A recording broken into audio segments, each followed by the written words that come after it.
What's up, everybody? Welcome back to another episode of the Arnies. We are two freshman students just wanting to join God U's chess club. I'm Matt Johnson, and because of that, I would be ranked last on God U's superhero ranking list. And I'm Austin Terry, and this show never quite matched the level of 2005's Sky High for me. I agree, and I will keep saying this until the day I die. It's been almost 20 years. The fact that Sky High didn't turn into a franchise, it's always made me sad. You remember Kurt Russell was in that? Yeah. What was their name? Wasn't it? It was almost like Homelander. Oh, Stronghold. Something Stronghold. Wow, Kurt Russell, come back, please. I think he had a son named Bunker Boy. Bunker Boy. Wow, I miss Bunker Boy. We'll have to do a Sky High, just a random one-off episode one day, but not this day, because on today's show, we're back to the world of The Boys. We reviewed Season 3 last year, and we still have another year to go until Season 4, but we have the spinoff with Gen V over on Amazon Prime to hold us over for a little bit longer. This one retains the hard R tone of the flagship show, but mixed with a more young adult vibe and cast. The premise is, at the Godolkin University School of Crime Fighting, young adult superheroes put their moral boundaries to the test by competing for the university's top ranking and a chance to join the Seven. When the school's dark secrets come to light, they must decide, what kind of superhero should we become? Let's go ahead and get into it. Austin, give us a quick reminder of where you kind of stand in general with The Boys, and then give us your non-spoiler thoughts on Gen V Season 1. Yeah, I love The Boys. I would say at this point I'm a pretty big fan. I think Season 1 and Season 3 are the best. Season 2 is definitely a step down, but they did nicely recover with last year's Season 3. And I was excited to go into the spinoff. The idea of like a Harry Potter type school set in the violent world of The Boys was super intriguing to me. And I thoroughly enjoyed this show. I had a great time with it. I think this would actually rank up there with Season 3 of The Boys for me, like in this universe. I thought it was so good. Every character I found compelling and interesting. They had really cool ways of bringing in side stories with the main story. I never felt like we wasted any time. They raised some interesting moral questions, like a villain in this show might be someone we're rooting for in The Boys. I kind of enjoyed the flip of following superheroes as our protagonists for once, instead of just following humans who have kind of been at the mercy of these soups for so long. And then just there's some fun college student moments in this show too. So very thoroughly enjoyed it. Can't wait to get into all the twists and turns. And I was pleasantly surprised how much the show is going to impact the future of the main Boys show as well. So overall, it's a high recommendation from me. Yeah, and I think a great thing about this show is it really could even stand on its own. I think if I hadn't seen The Boys, I still would have really enjoyed this show just as much as I did. I loved it. I thought it was a great time. What a fun binge. I'm glad I kind of waited until a lot more episodes were out before I kind of finally came around to it, because that was just a great quick watch. Yeah, but I'm with you. It's really nice that The Boys Season 3 ended up being such like a good season, because I just got so excited for Gen V, whereas Season 2, like you, I thought was a major step down. And I think my favorite thing about Gen V is like it's like one of my least favorite things about The Boys, even in Season 3, which I loved. It really does kind of feel like that had The Boys not become such a major smash hit for Amazon Prime, that would have been a 3-season thing and then done, with a beginning, middle, and end. Because we always laugh, it's like, so you're telling me in the pilot of Season 1, you introduced this concept of like, all right, we're doing this team, we're the boys, we're going to kill superheroes. We take out Translucent pretty early on, and then they just kind of spin the wheels on the bicycle for 3 seasons after that. They keep having to introduce ways to make it like harder for them to get their mission done. Sometimes like, well, maybe we shouldn't be doing this. And then it's like later, they're like, by the end of the season, yeah, we are going to do this. And it's like, wait, this is where we were 3 seasons ago. So that's kind of annoying about The Boys. It was awesome to get something like Gen V, which felt like they were, it was back to the good old days, so to speak. Like we were getting tons of intriguing moments. It felt like so much was happening. We were really like getting like a great strong premise, and it just kind of barreled and moved forward with lots of like twists, turns, great character arcs, fun moments. And by the end, I was like, wow, so much happened. That was so great. A lot more happened than I thought it would. I can't wait to see what the implications this could have on the main show, and I cannot wait even more maybe for Gen V Season 2. Hopefully, like fingers crossed, it doesn't like get to a point where like we're in Gen V Season 3 and we're saying the same thing, like, we're kind of doing the same things. But this was such a strong start that I feel confident going forward. And I just, had a great time with this one. And I think I'm with you. I think if Season 3 of The Boys is like my favorite, I don't know. I mean, I guess I would tie it, but I don't know. Any day of the week, I could even see myself putting this as number 1. I had such a good time with it. And I'm with you. I think this show totally can stand on its own, but I also thought they did a great job of integrating elements from The Boys to make it feel part of the universe. Like Vought has a very organic role in the show, of course. There's even superheroes that come up in The Boys that you see in this one. Even like the director of the Dawn of the Seven movies has a role in this one. So everything that's like makes sense and like feels very natural and lived in comes out very well in Gen V. So really enjoyed that too. Absolutely agreed. So there you go. Glowing recommendation from us. If you have not started Gen V yet, maybe you're thinking about it, maybe you're a fan of The Boys, and you're like, should I try the spinoff? Maybe you're still just kind of easing into that world for the first time. Definitely check out Gen V. I think you're going to have a great time. But yeah, with that, I think the rest of this conversation is going to be pretty spoiler filled. And like I kind of already alluded to, there's a lot of fun stuff to kind of ponder and talk about. So go check out the show first and then come on back for the rest of this episode. We'll be waiting for you.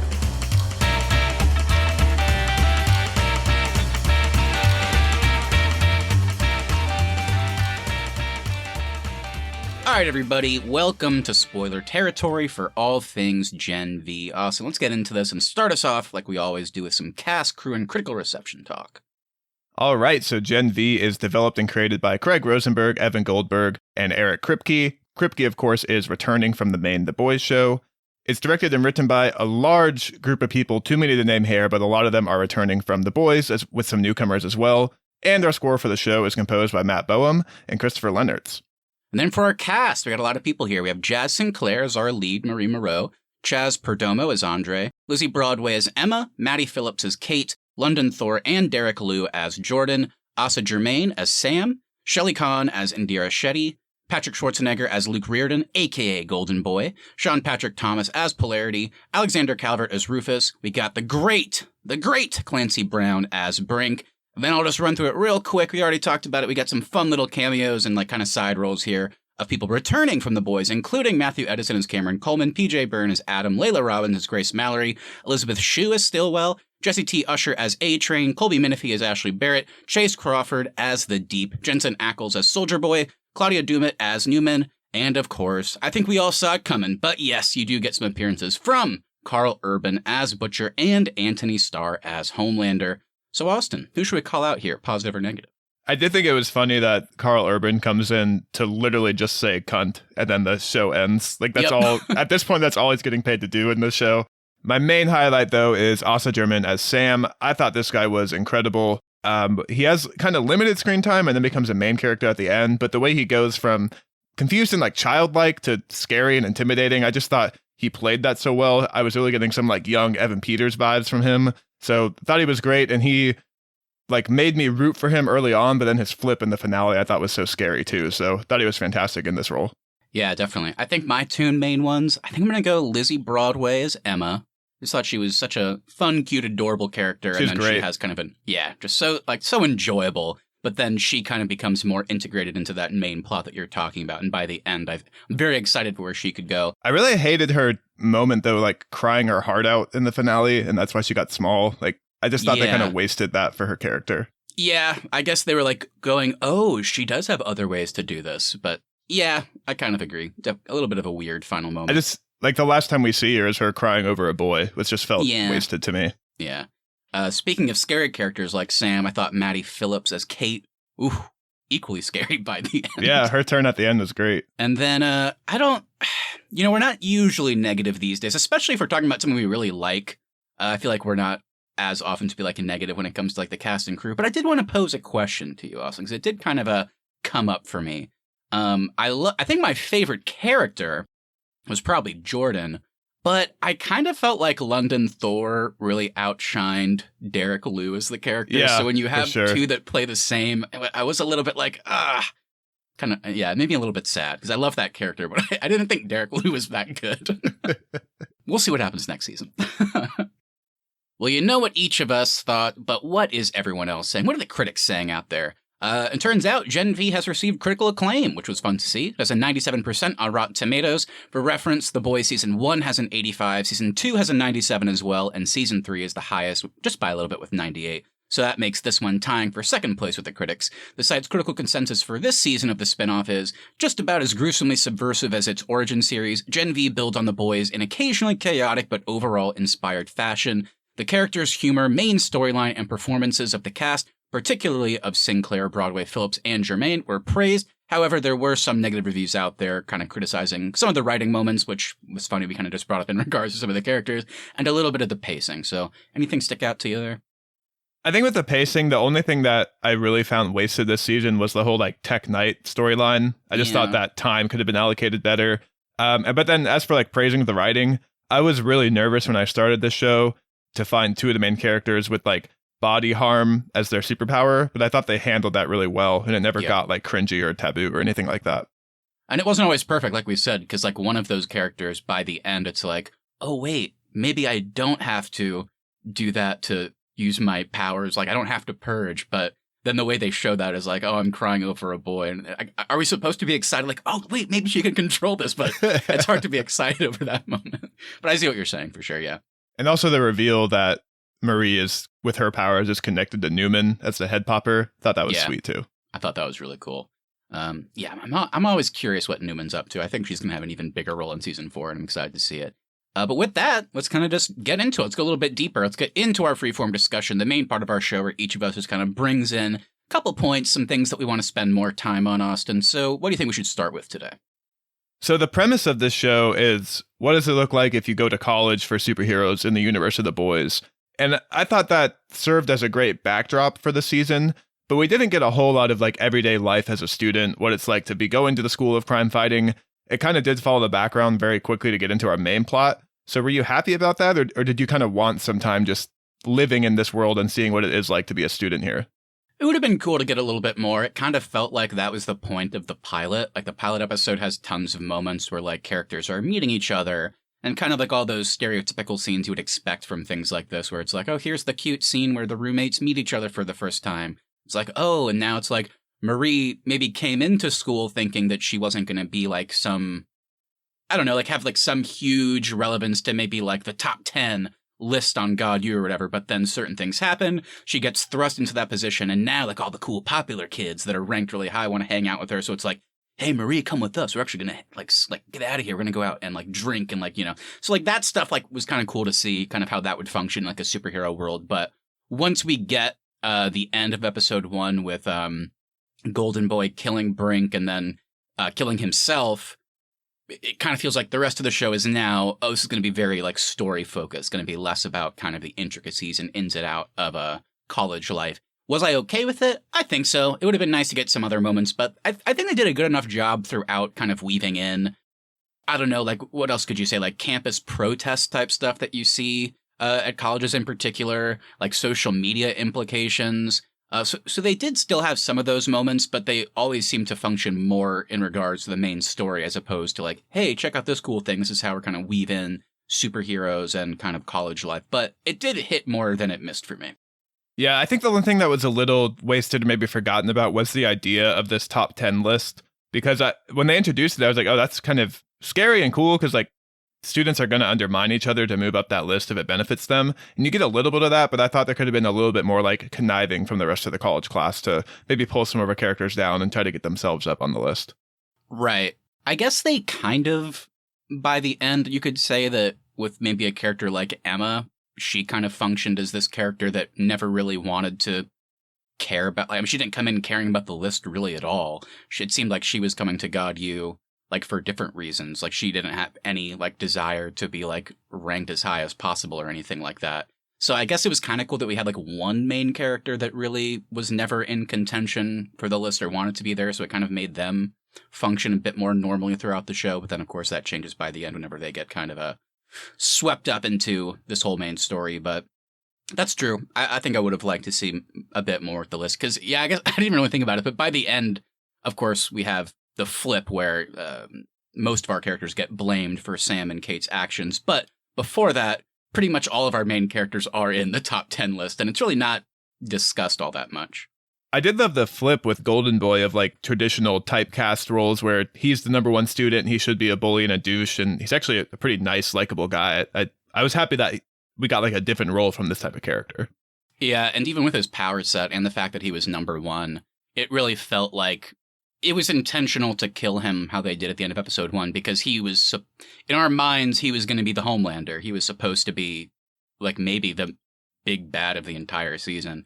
And of course, he's not perfect. I mean, some of those scenes are hard to watch with him and Kate and flashbacks, like with like the treatment of Sam. But at the same time, it's like, what can they really do in that position? So there is some fucked up stuff, but it was kind of pleasant by the end that, yeah, seemed like he was a pretty decent guy for the most part, even trying to kind of flip Sam back to the good side. And like, he's so disappointed. So yeah, I enjoyed that character. And there was enough kind of thrown in there flashback wise too to give us a glimpse of that, which was cool. Do you think we will see Kate and Sam on the 7 in The Boys? Because that's like the end goal of this university is if you graduate number 1, you go to the 7. And so I was actually kind of excited when they set that up of like, oh, am I going to see a character join the 7 and then maybe be a main character in The Boys as well? I mean, that was kind of my initial thinking. And especially now, I mean, hasn't the joke been for like the last 2 seasons of The Boys that ever since Translucent died, which they reference in the show, that there's only been 6 members of The Boys? So they ostensibly could add 2 people. But yeah, I don't really know why it wouldn't be them. The only reason I could think is if they don't add them to the 7 yet, then they could have a much bigger presence in Gen V Season 2, which is probably what they want. They probably want those Gen V characters to stick around on that show. But I would go ahead and write it down. I guarantee you're going to see Sam and Kate in Season 4 of The Boys. Probably not like a major role, but maybe they'll be like, they'll have discussions about getting on the 7, and then maybe it'll be like, oh, you're still too young. You're almost ready, but don't worry, you'll be on the 7 one day. Could be something like that, but I wouldn't be surprised if they surprise us and just throw them on there.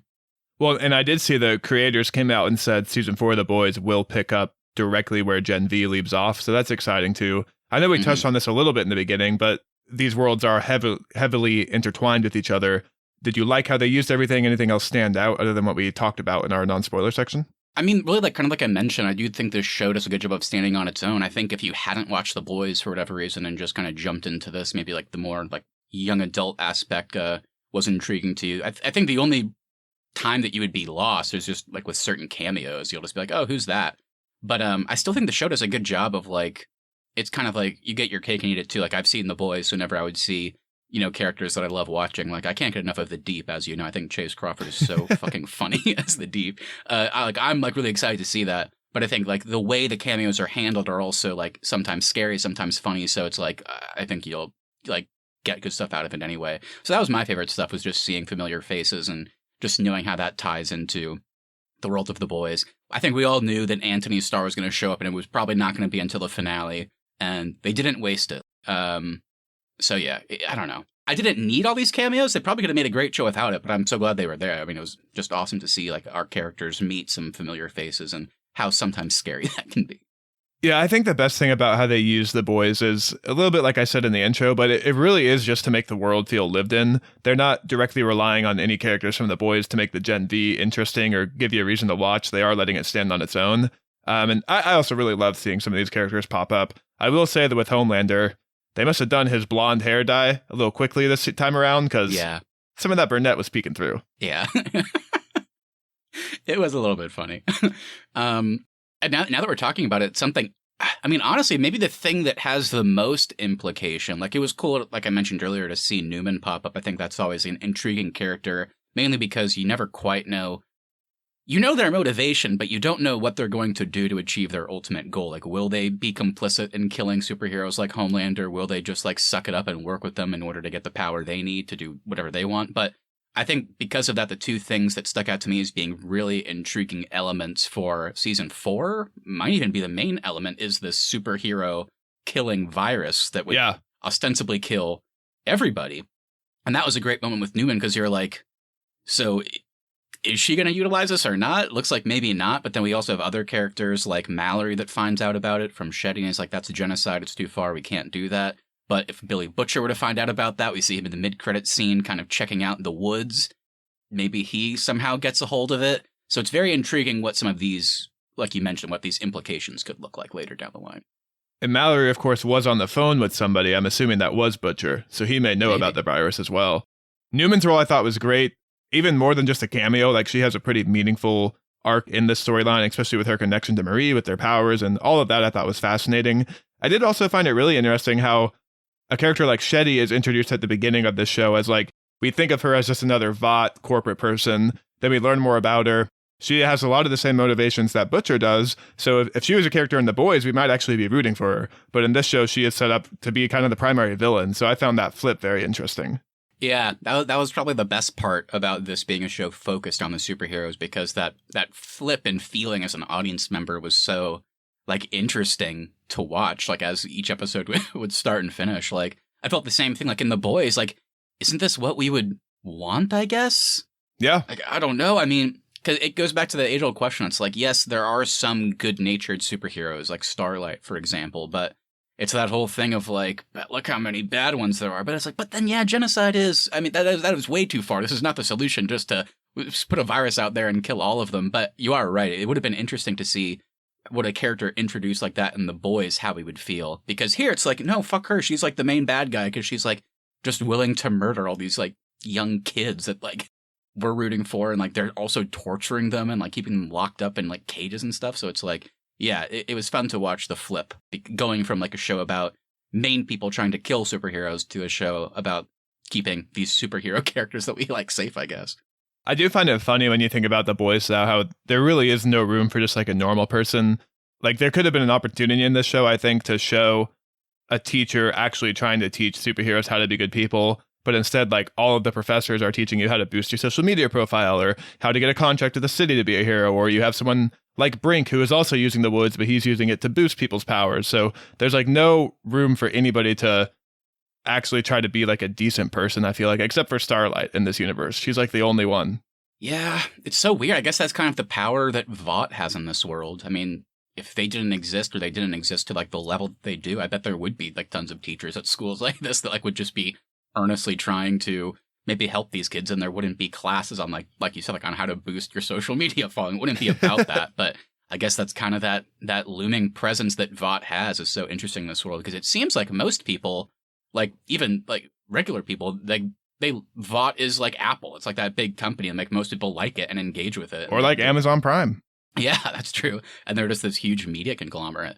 But you know, we the audience kind of get a peek behind the curtain. So it's really that they are pretty scary. It's like we talk about the Seven and like, you know, like the more overt scary things, but we can't forget about Vought as a whole. I mean, that's why I think you're probably not getting as many like good-natured people out there trying to do the right thing.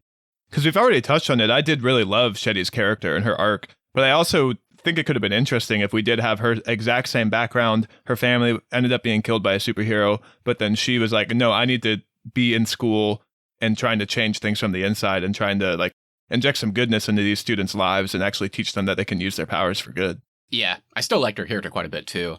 The only thing I didn't like about it, and this is gonna, I think, be a good lead-in to kind of talking about maybe some of our favorite main characters and the other arcs that they each have. Yeah, the only thing that bugged me wasn't her death, but it was like the editing of right before it, because there was that really scary scene where she like shows up to talk to Kate. Kate is already now aware of the control that Shetty has had over her for most of her life. But then it's like this intriguing scene where it seems like Shetty's actually able to sway her back to her side, and they're going to kind of like run off together, so to speak. And then that scene ends with Kate being on board. And then the next time we see them is like the rest of our characters running into Shetty's house. And I guess maybe Kate didn't really feel that way, or she was lying, or maybe there was a scene cut, because that following scene is where she kills her. So yeah, like when it came to like the ending of Shetty's character, I liked the arc, but I was like, are we missing a scene here? I don't love how they're handling this weird. I don't know. It stuck out to me. There was a few weird editing moments like that. Like the reveal halfway through that they had to forget everything, I thought was a cool reveal, but the way it was shot and then like edited to just, they're in the middle of a fight and then they all wake up and are like, where are we? That was a weird cut. And then even the cut with Emma at the end crying herself to get small, I didn't understand what was happening there. So I actually had to look that up after. I was like, what happened to her character? Because I thought it was another thing of like her forgetting or something like that. Yeah, it wasn't perfect. There was definitely some weirdness. But yeah, so kind of jumping off that, I mean, what do you want to talk about in regards to like our main like young characters here? Because every single one of them has like some arc to a degree. I mean, probably like the most overt ones, like we have already kind of alluded to, is Kate going from I thought this was a cool intentional thing, introducing a telekinetic character like that, who felt like she's the boy's analog for like Professor X, but then by the end she becomes Magneto, who's like going to kill not just the people that oppose her, but like she's taking it to the level of, we have to kill all of humans, because that's like where she's gotten to over the course of this season. It's not enough to just, you know, take out the people that like are savage and directly oppose Soups. We have to take out everybody that isn't us for kind of that evolution, which is kind of the same arc that Sam goes on a little bit. He also has maybe justified reasons because we see kind of his upbringing in the woods and how terrible that is. So you can't, I guess, fault him to some degree of like wanting to like hurt humans because he only knows the feeling of being hurt by humans. So what do you think about like those arcs and like any of the other characters in their arcs as well? Yeah, with Sam, I really liked when he got to see his life if he could have been surrounded by other superheroes, because he actually got to have fun for a little bit, and you can tell that made a big impact on his character. He then, of course, ends up at a rally and gets a little radicalized, but everything before that I thought was fun. I thought that Andre and his father relationship had a lot of potential, but kind of got lost, because the idea of, you know, he has a father who almost made it to the 7 and has a lot of pressure on him. That could be really cool to explore in this world, and we just kind of, there wasn't just enough time to get into that. And then I did really enjoy the romance between Marie and Jordan as well. Me too. Yeah, I like their chemistry quite a bit as well. Just very cute. I think maybe that fit a bit better into kind of like a more young adult college setting. That was fun to watch play out. As opposed to like the classic boys thing of like, oh, I guess in this episode, Huey and Starlight hate each other, but in the next one, they love each other again. Oh, yeah. Dang it. It's another episode has gone by. We hate each other. It's like, okay. So I like something like this a bit more from a romance subplot. I did like too with Jordan, they were just seeking to be accepted in this universe, and that's why they were so loyal to Brink. And then when they find that acceptance in Marie and their relationship, I like that for that character, and I thought it made them a more compelling character as we were able to look past some of the stuff that they may have overlooked and became like really loyal, and that relationship kind of became solidified by the end of the show. I also thought it was a cool choice to not like constantly show them like physically switching. It was cool that we might just walk into a scene and they're maybe in their male form, or then like just in the net, like randomly in the next scene, maybe they'll switch just based on maybe comfortability. So I thought that was cool. So yeah, I'm totally with you. I'm also with you on the Andre storyline. I think Andre is definitely the character that gets maybe the least interesting stuff to do throughout the season. And I think lost is the right word, like you said. I mean, that was such an interesting storyline. It just is unfortunate that it does get lost by the end. I am excited, however, to see more of him in the future. I thought the dynamic between him and Kate was interesting. Ties into the X-Men thing I already mentioned. You know, he has like the powers to manipulate metal, and she's like a telekinetic. So it's like, it was kind of a Professor X, Magneto dynamic. And so based on their powers, you were like, well, is he going to become the bad guy? But then it was like a fun switch by the end. I'm curious what they'll do with him in the future. And I do like the continued storylines in this universe, similar with A-Train, that effects of, maybe it's like the combination of like compound V in your body, as well as just continued use of powers over time can actually kill you. We saw that with A-Train. The more he like uses his powers, he's actually slowly killing himself. And they also revealed in this season with Polarity, the more he uses his powers, he seems to have developed a tumor, I believe they said. I can't remember exactly what it was, but he's sick and potentially going to die soon. So, but now his dad is like, even on like his deathbed, he's like still pushing on to Andre, you know, you have to be better than me. Like he wants him to be good, but he's also like still pushing kind of like, here's the suit, take it and do what you can with it. But it's like, but I'm going to die too. And like, it was nice to see Andre feel conflicted about that. So I'm curious where they might play with that in the future with him. And I took that conversation with his father, as his father was saying, I am not perfect, but I did what I did to protect my family, and I stayed loyal to Vought. And it almost seemed to me like he was saying, it's your turn now. You have to just stay loyal to Vought and do what you can to protect your family too. Like, I didn't think his father was telling him like, go out and do good. Oh, I think his father was telling him like, go out and do what Vought needs you to do to survive. That's true. Yeah. So yeah, we'll see. Another character that I guess, could easily pop up. Well, I guess maybe not season 4 of The Boys, because he's locked in like some weird nondescript jail cell by the end. But that's a character that I could see pop up in The Boys very easily because of the connections to Polarity in the 7. So we'll see what they do with him down the line. And they also had a fun dynamic of like, it turns out like his father knew about the woods this whole time. And I thought the woods just as a concept was really fucking scary. Having this like, basically like all these superheroes are allowed to go to God U, but then there's this secret underground version where, well, hold on, if you're too powerful, then we're going to lock you up, like experiment on you, torture you, see what we can do to maybe boost, enhance, or whatever with your powers. But if you're under Shetty's watch, you might actually be like a guinea pig testing wise to see what a superhero virus can do, with the effects of putting it in one person, then watching it spread to others, and they all gruesomely die. So the woods was just very scary. And one of my favorite little like connections to the boys. It might have been like my favorite just reference was, I don't know if you caught it, but like in like Sam, I guess, because Sam also has hallucinations, which were like kind of fun to watch them play with that. But like in his little jail cell, like in the slit in the door, like his view is of kind of like, I mean, it's the woods. It's kind of like like a tree. But did you also notice that there was like kind of like there was animals in there, and they were like cartoon animals, the ones that looked like Black Noir's hallucinations in season 3. So I think they were kind of subtly saying that the reason Black Noir's hallucinations were these like furry cartoon creatures is probably because he was locked up and tortured in the woods at some point as well. It's like, oh, that's interesting. So yeah, I mean, what do you think of kind of the woods as a concept? Is there anything that we missed there? I think you nailed it. The woods is very scary. The other thing that stood out to me too is it is an interesting like extension of Vought's origins from being a Nazi scientist in Germany that created this and was doing terrible experiments. Then, came to the US and got accepted because of his compound. Just the idea that still these very scary labs where terrible things are happening to people continues into modern day and is still connected to Vought, like just that pervasiveness of their ideology and their origins, like as even with trying to undo some of the work, it's still turned into this like nasty, gross thing. Yeah, that's a good point. I'd kind of forgotten about some of the Vought background. That was kind of focused on in season 2 a lot, right? With Stormfront and all with that. Stormfront. Yeah. That's really interesting. I didn't even really make that connection because I'd forgotten about that. Yeah, Vought just gets scarier with the more of these like seasons and shows that come out. Ugh. Not so humble beginnings, you might say. But now they're like the biggest thing in the world and nobody knows about that or cares that like it was founded like Nazi Germany. And the woods plays a huge role in the finale. I did want to touch on that a bit because, you have the team dividing and separating over who's going to do what in the finale and how far they're going to take things. I think it did get lost for me on everyone's goals and motivations because everybody wants to stop Shetty and the woods. But then when Kate decides to let everyone out, that causes a split with the team. And so I was getting confused on like, what does Marie and Andre and Emma want? Everybody's motivations got a little jumbled for me at the end.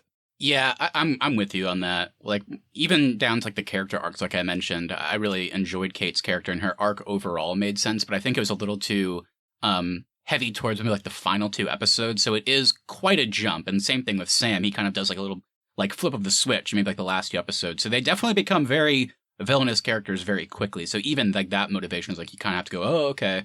I'm along for the ride, I guess. But yeah, in regards to what you're talking about with that. Because I did understand pretty clearly what Kate and Sam wanted. Yeah. They wanted to let them out and, kill everyone. But then at the same time, like, Marie and everyone else is also trying to stop the woods.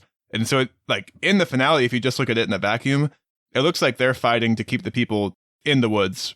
Like, they're fighting Kate and Sam to stop this from happening. So that got lost for me. Yeah. And it was like, Jordan, Emma, Andre, and Marie, like, they're kind of going into, like, we're not going to kill anybody. Like, we're not going to kill humans. None of us want to do that. And we're not going to kill other soups. But the only soups that they would be killing in this instance would be the ones released from the woods. Yeah. And we do see them kill some of them. So you understand why they might do that, but they're also not out to kill Sam or Kate. They want to, like, talk to them. So I'm kind of with you on that getting a little bit kind of muddled. And I think kind of maybe the most comical. It was intentional, so I liked it, but I mean, it is comical when Homelander comes down and he attacks Marie because she's like, what kind of animal are you attacking your own kind? And then, like, I mean, for the past, like, 40 minutes, we watched Sam and Kate also do that. They're also killing superheroes. So it's stupid and ironic, but the reason why it works is because it's Homelander saying that, who also loves killing superheroes. So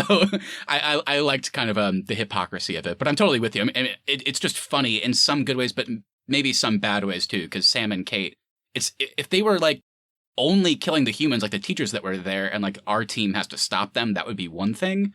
But they're not doing that. They release people from the woods who are also killing soups at the school. So it's kind of it's odd. Yeah, I'm kind of with you there. And I also I was expecting Homelander to join in on the murdering of all the humans. I thought he might.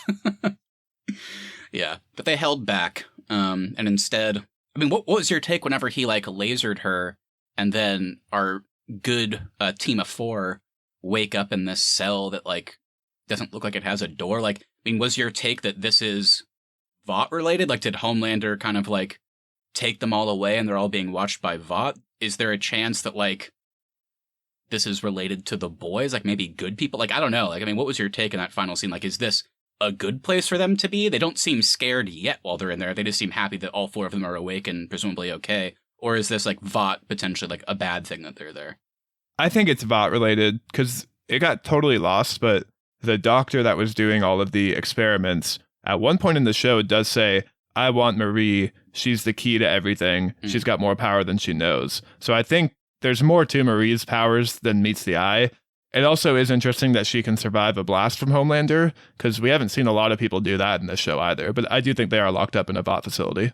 So I guess with that, we've kind of already touched on it. Maybe there's not a whole lot more to say, but is there anything else that we haven't covered that you're from this season 1 of Gen V, that you're excited to see in The Boys season 4? And I guess maybe then to add on to that, is there anything in particular for like Gen V season 2 that would come, I guess, after The Boys season 4 that you're hoping they continue from this season? I actually don't know if I want a Gen V season 2, because I'm not sure where we go from here. I would be more excited to see these characters naturally fall into the Boys show and become main or side characters there. I just think, like, from a world building, I don't know what else we would do with a Gen V season 2. Also watch it, of course. I know it's been greenlit for a season 2. In terms of what I'm excited to see pop up in The Boys season 4, I'm really excited to see the continuation of the Newman storyline. I think she is just slowly building and building to become one of the scariest characters in this show. And now that she has this virus, I'm excited to see what she does with it. And then I think it'll be cool to see how our 4 college students that we've met in this show end up interacting with the 7 and the boys and all the people we know from the main show too. Yeah, it's funny. I'm kind of with you. I was surprised, actually, when I saw them that they had greenlit it for season 2. I don't know why, but then by the time I finished watching it, I was excited. I think it's a case for me of like, I'm excited to see the storylines from this show continue into the Boys' main show. But like I said at the top, it's like, it was such a confident season, and I'm sure in large part because they've already done 3 seasons of The Boys. But it's like, I don't really know like what storyline they would continue from here in season 2. Exactly. Because they're probably going to do that in The Boys season 4. But I guess Boys season 4 could then introduce stuff that maybe would then make more sense for Gen V season 2. I guess what I'm getting at is like, I guess I'm excited for these storylines to pop into the main show. But because I really enjoy most of these characters, I would be down for a season 2 that just like largely only focuses on them.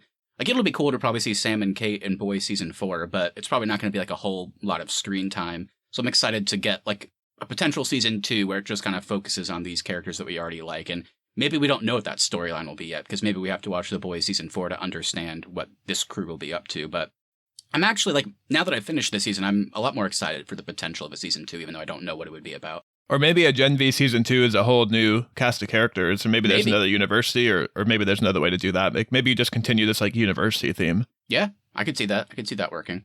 Do you think Huey's going to be grossed out by Marie's blood powers? Probably. That could be funny. Every time she has to use them, he just passes out. Do you think she'll get to a point where like she can just do what Newman does and not have to like cut her body open? Maybe, because in the finale, she kind of learned that ability to kind of sense people like via their blood. Like, yeah, that was kind with of the cool translucent with, like, guy. Translucent sun. She was able to like sense him kind of. So she's definitely organically growing her powers, and that was kind of a cool thing that we saw throughout the season. Like, we saw like some characters like learn new ways to use their powers, which was kind of cool. So yeah, I wouldn't be surprised if Marie gets to that point. I mean, we don't know what Newman's powers used to look like. I mean, when she was first starting to use them, like, how did that manifest? So I'm guessing we'll get more with like Marie and Newman stuff. And yeah, I don't know. I don't know what they'll do. Because yeah, where do we... Is like the big like mid-credit scene of The Boys season 4 just like popping back into the cell, checking in. It's just like, we'll see you in season 2. Like, I don't know, but I'm excited to see what they might do with that. But regardless, yes, Huey probably will be sick most of the time. I was also wondering, like, with the reveal of Newman and Marie, the only time we've seen characters have the same powers, I believe, is when they're family. Yes. And she was like, your powers are very rare. And so I was like, well, is there just like a set list of what you potentially get from Compound V? Because I don't think we've ever seen characters not related have the same powers. Or it's like it's somehow, if there's a connection, because whenever like Huey took Temp Compound V, like he manifested A-Train's powers basically. Is that because he had like such this like powerful hatred for A-Train because he killed his ex-girlfriend? Like, so maybe when he took, Compound V, he got those powers. And I guess you could even make an argument that to a degree, that's what happened with Butcher too. I mean, he got super strength and heat vision. Like, I don't think he could fly, but he basically got Homelander's powers. So maybe if there's like some like strong connection with someone when you take Compound V, so maybe, because it sounded like Newman had been keeping an eye on Marie for a long time. So like maybe was it even going further back to like before? I guess I don't know. We don't know when Marie took Compound V or if she was like a natural birth. I can't remember, but it's possible that Newman was in control of that the whole time. So I don't know. Yeah, because I think her parents, like, she was one of the ones where her parents just gave her Compound V as a baby. Yeah, I think that sounds right. Yeah, I don't know. So maybe Newman had something to do with that. We still don't really fully know how, I guess, Compound V works in that way. I don't know. Yeah, lots of questions for season 4 of The Boys. Yeah, and I'm excited to answer. I'm excited to find out. But yeah, with that, we'll be back to talk more of The Boys when season 4 comes out next year. But before we close out this episode on Gen V season 1, let's do some Arnie's Podcast Awards, Austin. Part of our show where we take something positive, negative, or something in between from the thing that we just talked about. It just has to be something that we feel is deserved of an award. So, what you got today? Yeah, I'm just going to give the RIP award, and this to our boy Dusty. It seems like this is just a superhero who's stuck in a child's body. He's actually 28. He doesn't go to class. He just throws insane frat parties. And that's kind of, he may be the most harmless superhero we've met in this show. I don't think he actually did anything sketchy. So I just feel, RIP to Dusty. He just wanted to party, and instead he got destroyed by a lightning bolt in Kate's mind. So RIP Dusty. Yeah, I don't even think any of the characters address that when they wake up either. Like, wouldn't Dusty's dead body just be right next to them? They don't really address it. They just leave. So that was kind of goofy. Well, I think, Austin, you can appreciate my award here. I know it's passionate to you. And my award, it doesn't have an official title. It's very specific. And I guess I'll just call it the award where we spent way too much money on all of these cameos, including Carl Urban for 5 seconds, that we couldn't afford some of the things we actually needed, which is hair dye for Homelander. So if they had one less cameo, maybe they could have afforded the good hair dye. So it's deserved of an award. It happens. It happens when you have all these cameos. It's natural. We do have to give the Creepy Peepee award to the Roofy superhero as well. Oh, yeah. Did not like him. Did not like it. All right, well, with that, thank you all so much for listening. If you enjoyed this episode, make sure you hit that follow button so you never miss our upcoming content. Also, if you wouldn't mind sharing us with a friend, we would appreciate that to continue to grow our show. Please leave us reviews as well. Even if you don't want to write anything, leaving us a 5-star review over on Apple Podcasts, Spotify, or wherever your podcasts really does help us out. At the Arnies is our social, and the Arnies.media is the website. We'll be back not next Tuesday, but the Tuesday after, because of Thanksgiving next week. We're going to take some time off, so that'll be fun. So we'll see you the week after. We're all going to get together and give thanks that we don't live in the Boys universe and have to be scared of Homelander. Yeah, thank God. Honestly, if you're a human or a superhero in the Boys universe, it's still just as likely that you'll die gruesomely. And keep in mind, we also do want to hear from you, so please message us on Instagram at the Arnies or email us to arniesmedia@gmail.com. What did you think of Gen V Season 1? How do you think this will tie into The Boys Season 4? Anything you say we'll read on the show and react to it live on our latest episode. That's right, everybody. Hope you enjoyed this one. Hope you have a great Thanksgiving next week, and we'll see you after. Peace. Think Brink.